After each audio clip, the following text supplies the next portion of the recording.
Salut et bienvenue sur Afrique Ville Verte. Ici, on parle d'architecture, d'ingénierie, de matériaux de construction et de tout ce qui gravite autour du métier. Mais aussi, on parle de transition écologique, d'identité urbaine, d'identité culturelle. Stay tuned. Les amis, aujourd'hui, on va parler de l'évaluation des ouvrages de génie civil, ou du moins de l'évaluation des ouvrages de génie civil en fonction des paramètres pris par l'assureur ou par toute institution financière vers laquelle vous pouvez vous tourner pour lever des fonds sur votre bien immobilier. Pour la suite de cette vidéo, je vais vous présenter un tableau Excel qui prend en compte une trentaine de paramètres qui interviennent dans l'évaluation de votre bien immobilier.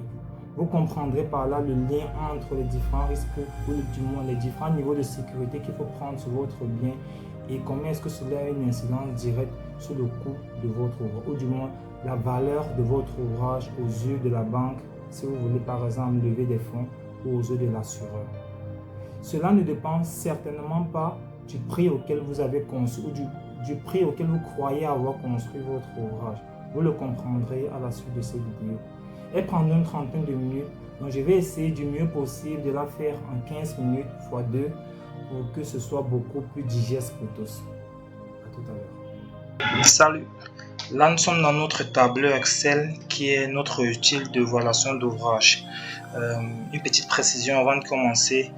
Le tableur peut être exploité par tout le monde, que ce soit une personne physique ou une personne morale. Ça voudrait dire que vous avez un ouvrage, votre propre maison. À partir de ce tableur, vous pouvez évaluer votre bien, savoir combien est-ce qu'il vaut auprès d'une institution financière ou auprès de votre assureur. Alors, le tableur Excel, je l'ai mis en 3 grands blocs. Le premier qui est le guide, qui explique comment est-ce qu'on exploite le tableau, quelles sont les informations qu'on devra avoir préliminaires. Le second qui est évaluation, c'est cette partie-ci, c'est ce tableau-ci, évaluation, qu'on remet au client ou à celui, au commanditaire, celui qui passe la commande de l'expertise à faire. Et le troisième, ce sont les barèmes qui permettent d'avoir les prix par unité de mètre carré, par volume, selon l'état du bâtiment, selon certaines dispositions prises lors des travaux, avant les travaux et pendant l'entretien.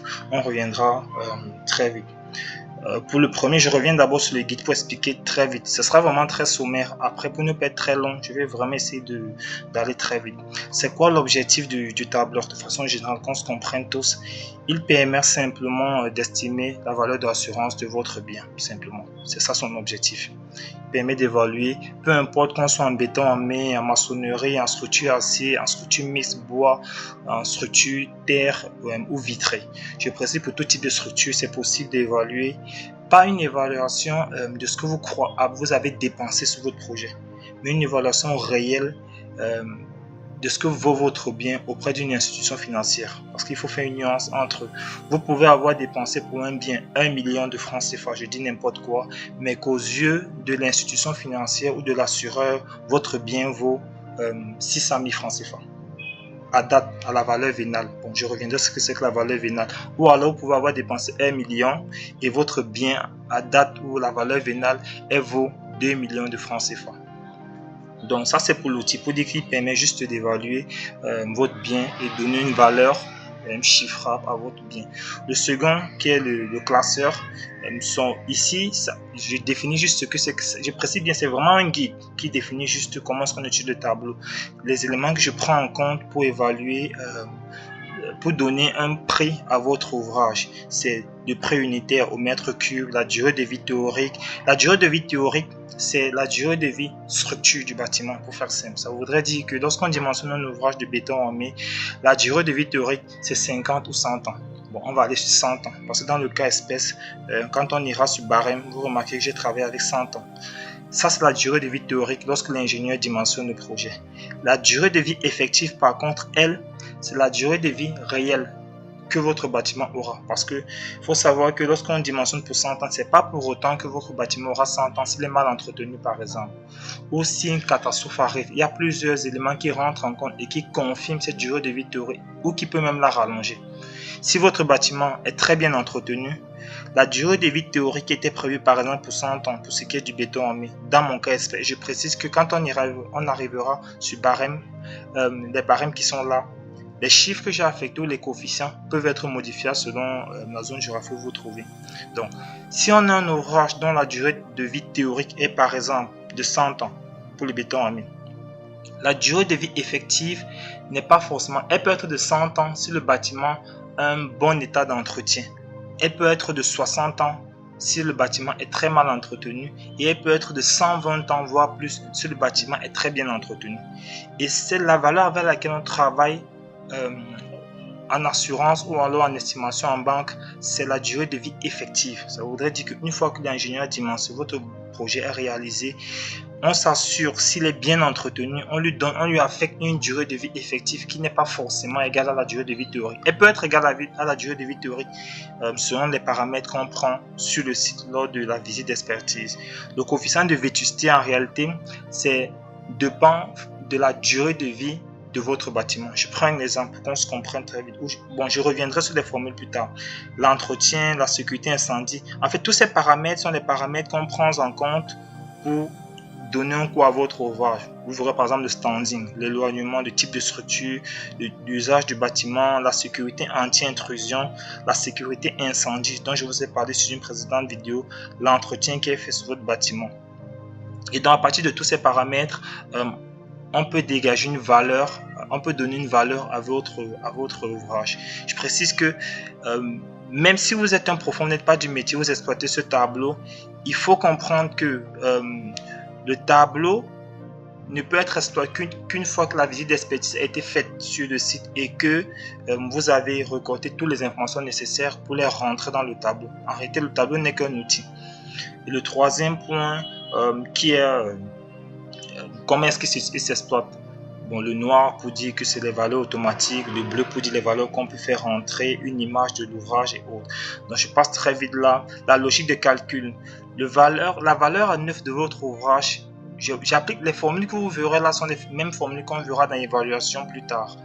Là, c'est vraiment juste pour la compréhension de ceux peut-être qui pourront exploiter le tableau mais qui ne sont pas forcément du métier. Et donc, la valeur à neuf de votre bâtiment se calcule au mètre cube et non au mètre carré. Il faut d'abord un ouvrage en 3 dimensions ne peut pas être évalué en 2 dimensions. Généralement, lorsque vous avez un ouvrage, on vous dit votre prix au mètre carré. En réalité, c'est un abus. Quand on veut évaluer un ouvrage de façon précise, il s'évalue au volume. Et là, on prend le prix au volume de votre ouvrage dépend du type de structure que vous avez. Métallique, béton armé, mixte, bois, terre et autres. L'usage, que ce soit un atelier industriel, que ce soit des bureaux, une école, un hôpital, le standing qu'on a du haut standing, du moyen standing ou du luxe. Du coefficient d'éloignement, qu'on soit en train de construire un ouvrage, je dis n'importe quoi, à Abidjan, ou qu'on construise un ouvrage, je dis n'importe quoi, je vais prendre un autre pays pour être équilibré. À Douala, le prix n'est pas le même. C'est pour dire qu'en fait l'éloignement dépend de comment est-ce qu'on fait pour faire arriver le matériau. Je restructure bien. Quand on construit à Abidjan ou à Bouaké, dans le même pays, le prix n'est pas le même parce que cela dépend fortement du coût de la main d'œuvre dans la ville où on se trouve, de comment est-ce que les matériaux font pour arriver et autres. Donc, c'est à partir de ces éléments qu'on définit la valeur à neuf. Ensuite, la vétusté, c'est simplement la durée de vie de l'ouvrage qu'on divise à la durée de vie réelle. En fait, simplement, si votre ouvrage, sa durée de vie effective, pas la durée de vie théorique, la durée de vie effective de votre ouvrage, c'est par exemple 100 ans, et que votre ouvrage a déjà 12 ans d'âge, pour avoir la vétusté, on prend les 12 ans d'âge, qui est la durée de vie de l'âge de votre bâtiment, qu'on divise par sa durée de vie effective qu'elle devra avoir. On a un coefficient de vétusté pour dire que voilà à quel niveau le bâtiment est déjà amorti.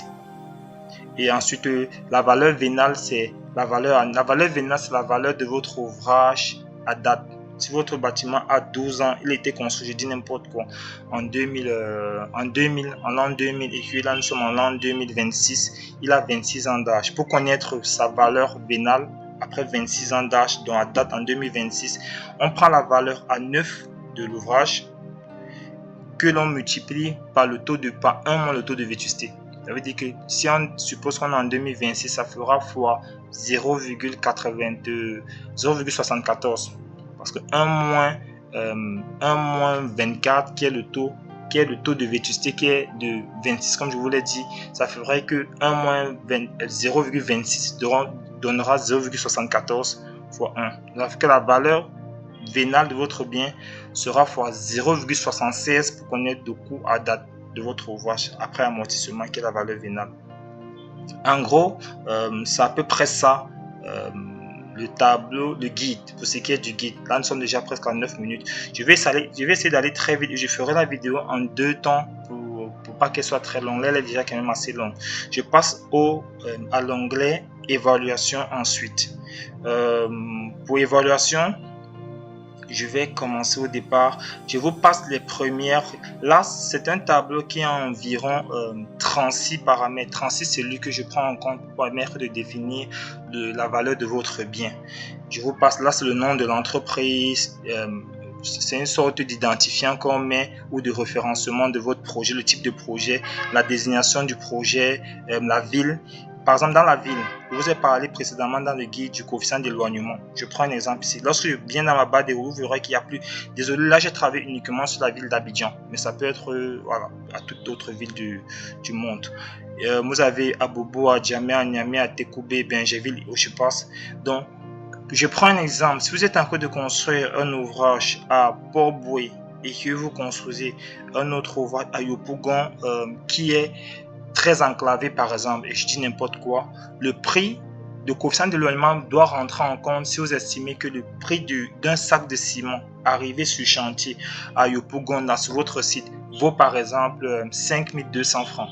Or, si vous construisez un autre ouvrage à Port-Boué, le prix à l'unité du paquet de ciment ou du volume, comme vous voulez, vaut 5000 francs. Ça voudrait dire que pour le même ouvrage, vous avez 200 francs de décalage, donc le coefficient d'éloignement doit rentrer en compte. La longitude, c'est simplement pour savoir, et le coefficient d'éloignement dont je vous parle ici, il y a un onglet prévu ici dans la cellule qui est ici, qui permet de définir le coefficient d'éloignement. Là, vous verrez par exemple que pour Yopougon, c'est 1. Pour ce projet spécifique, donc si on vient sur le même alignement, on voit bien là Yopougon qui est là et son coefficient d'éloignement est à 1. Et pareil, la longitude, la latitude, une photo de l'ouvrage, la description de l'ouvrage, le type de structure qu'on a, vous pourrez lire.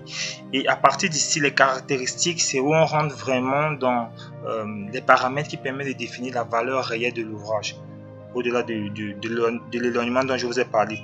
Si je vais essayer de modifier des valeurs progressivement qu'on voit tous ensemble. Si par exemple ici, je parle d'un atelier industriel, d'accord? Si je le modifie et je décide d'en faire plutôt, je dis que c'est un bureau. Regardez bien cette valeur unitaire au mètre cube, de prix unitaire au mètre cube.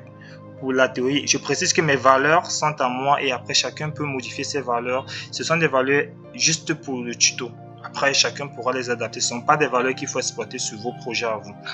Il faut se rapprocher d'un expert ou alors vous-même faire une synthèse pour avoir des valeurs plus justes. Alors, la valeur, par exemple, pour un atelier industriel, je dis qu'au mètre cube, il vaut 15 500 francs au mètre cube. Si je décide de passer en bureau, vous remarquez qu'on passe pour un bureau qui est en acier métallique de moyen standing, l'année ne compte pas encore, on a 73 500 francs au mètre cube. Si je décide par exemple de passer pour un stockage entrepôt au mètre cube, nous sommes à 12 000 francs. Et je précise que les valeurs qu'on a ici au mètre cube par type d'ouvrage, ce sont des valeurs pour un standing moyen. Vous voyez là, on a un standing moyen. Si je change de standing, je décide de mettre au standing, la valeur change systématiquement. Si je mets luxe, la valeur change systématiquement. Donc, chaque fois qu'on change un paramètre, si je mets économique, la valeur baisse encore. Donc, cela, vous pouvez avoir un ouvrage. Le paramètre qu'on utilise le plus, c'est le paramètre d'abord de moyen standing. C'est le paramètre standard pour tout le monde. Mais si votre ouvrage est vraiment très bas de gamme, on rentre en économique et là, vous êtes même en dessous de la moyenne, pour faire simple. L'année de l'ouvrage ne permet que de définir l'âge de l'ouvrage. Comme je vous l'ai dit dans le guide, permet de définir la vétusté. La valeur à neuf qu'on voit ici de l'ouvrage dépend du volume, comme je vous l'ai dit. Ça voudrait dire par exemple que pour avoir cette valeur en neuf-ci d'un ouvrage qui est un stockage entrepôt en acier métallique de standing économique, sa valeur en neuf égale au prix au mètre cube fois son volume. Donc on multiplie ces deux éléments pour avoir la valeur en neuf. La valeur vénale, vétusté déduite, donc la valeur à date après avoir déjà fait l'âge du bâtiment, 12 ans d'âge. Sachant que le bâtiment est en bon état, je précise encore, est de 68 millions à peu près. Parce que pour ce même ouvrage, si je change même l'état de l'ouvrage, je dis qu'il est en mauvais état, vous remarquez que la valeur vénale change. Pour dire que selon l'état du bâtiment qu'on a, si je dis qu'il est en excellent état, la valeur aussi de vénale change, la valeur à date de l'ouvrage change. Donc le prix de l'ouvrage dépend aussi de son entretien. Et quand je suis en excellent état, vous remarquez que l'âge du bâtiment augmente de 1,20. La durée de vie passe à 120 ans. Si je suis en bon état, ici, on a l'âge du bâtiment qui est de 100 ans. Si je suis dans un état moyen, l'âge du bâtiment réel, je précise bien réel, l'âge du bâtiment, durée de vie effective est de 85 ans. Si je suis en très très mauvais état, le bâtiment qui était censé au départ avoir 100 ans d'âge passe à 60 ans d'âge. Donc en réalité, ce paramètre aussi conditionne systématiquement la valeur de votre ouvrage à date. Aujourd'hui, je prends un exemple, c'est comme je l'ai dit dans le guide. Donc là, ça nous permet de définir la valeur de votre bâtiment en neuf, la valeur vénale, donc la valeur à date de votre ouvrage. Une fois qu'on a défini la valeur de votre ouvrage, en assurance, je pense que je vais m'arrêter là pour la première partie et à partir de là, je mettrai une seconde vidéo pour la seconde partie pour définir désormais c'est que comment est-ce qu'on fait rentrer le paramètre de sécurité incendie, le paramètre de sécurité anti-intrusion, le paramètre de sécurité structurelle, qui sont des valeurs qui rentrent en compte dans le coût, dans le prix de votre ouvrage aux yeux de l'assureur ou de l'institution financière.